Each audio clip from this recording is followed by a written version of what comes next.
Gus, kita tuh kalau di Quran tuh kan ada dari Al-Baqarah aja tuh langsung bicara tentang abis ngomongin takwa, terus yang goib gitu Gus. Nah, makna goib itu apa sih sebenarnya? Ya, sesuatu yang nggak nampak tapi ada. Nggak nampak tapi ada, oke. Tapi ada dan harus diimani.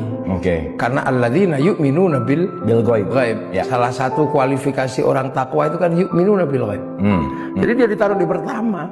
Sebelum yuqimunas shalah. Berarti penting banget kan? Penting karena yuqimunas shalah itu juga ngadep yang gaib.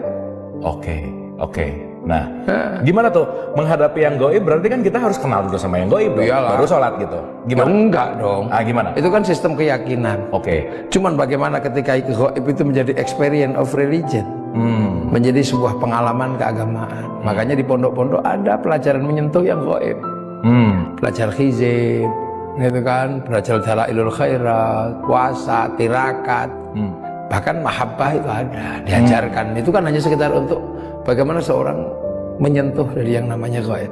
Dia menjadi experience, bukan sesuatu yang semata-mata dipikirkan. Oke. Karena itu basically. Oke. Karena kalau itu gagal memahaminya, menghadap yang gaib juga keliru. Karena yuqimunas shalah itu menghadap yang Gaib. gaib. Wa yu'tunaz zakah juga termasuk gaib karena memberikan sesuatu pada yang Goib. gaib. Oke, nah sekarang ada terminologi makhluk goib, Gus. Dan ini selalu dikaitkan dengan makhluk goib, jin, setan, terus nanti ke ifrit lah, terus nanti, wah macam-macam. Gimana sih sebenarnya pandangan itu, Gus? Ya dulu manusia juga gaib. Pada awalnya manusia itu gaib, tapi karena mau menjadi khalifah dikasih jasad. Oke. Nah ketika dikasih jasad terbuat dari tanah. Disitulah kemudian gaib yang satu nggak terima namanya iblis. Nah tetap dia bikin gaib karena dia tidak dikasih jasad. Oke. Makanya ketika manusia beranak pinak mereka juga beranak pinak. Gaib. Nah terus menempati galaksi-galaksi di sekitar kita lah. Nah ada pertemuan-pertemuan sekali, ada persinggungan itu biasa. Bersinggungan biasa ya. Ya. Dan balik lagi kalau kita sebagai manusia mengimani yang goib tuh gimana kan kayak gini, Allah disebut goib gitu Gus. Terus iblis disebut goib gitu. Nah, kan goib ini juga perlu kita pahami gitu. Nah, langkah dasar awal first step gitu untuk kita masuk ke situ gimana sih? Ya percaya gitu aja kok. Oke. Iya kan, cuma suruh percaya gitu aja kan nggak susah. Ya udah percaya deh, cukup gitu aja. Qaulun bil lisan aja boleh kok. Yang pertama kan qaulun bil lisan. Iya, betul. Ya kan? I'tiqadun bil qalb, ada yang dibolak-balik, ada yang yakin dulu. Tapi kan kalau mulai awal kan nggak belum yakin, tapi ngomong dulu. Nah setelah itu kemudian af'alun bil arkan dalam pengertian terhadap yang gaib ini ada hal-hal yang harus diritualkan. Terhadap Allah, terhadap malaikat ada. Ya first step ya itu. Oke, percaya gitu ya. Percaya gitu aja.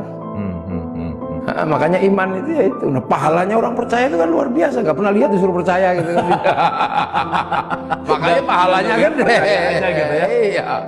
Oke. Itulah disebut iman. Oke. Nah, tapi ada kaitan lagi kalau kita bicara yang maha gaib adalah Allah, tapi di satu sisi juga kita bicara tentang Allah juga wujud gitu, Gus. Jadi kan ada gaib, ada wujud, kok kayak kontradiktif tuh gimana sih? Ya enggak dong. Kan wujud itu kan sampean tahu nggak kentut itu? Wujud kan? Ada bunyinya gitu. Tapi bisa dilihat. Oke. Iya, itu ibarat itu hal paling mudah gitu. Pernah nggak melihat sesuatu tapi nggak nyambung? Misalnya kita datang ke kampung mana sholat, yang mestinya ngadep ke barat tiba-tiba ngadep ke utara gitu. Oke. Logikanya kan nggak nyambung. Nah itu sesungguhnya adalah bahwa yang namanya gaib itu ada, tapi kebetulan nggak terjangkau. Oke. Karena keberadaannya memang nggak terjangkau dengan keberadaan kita. Oke. Nah,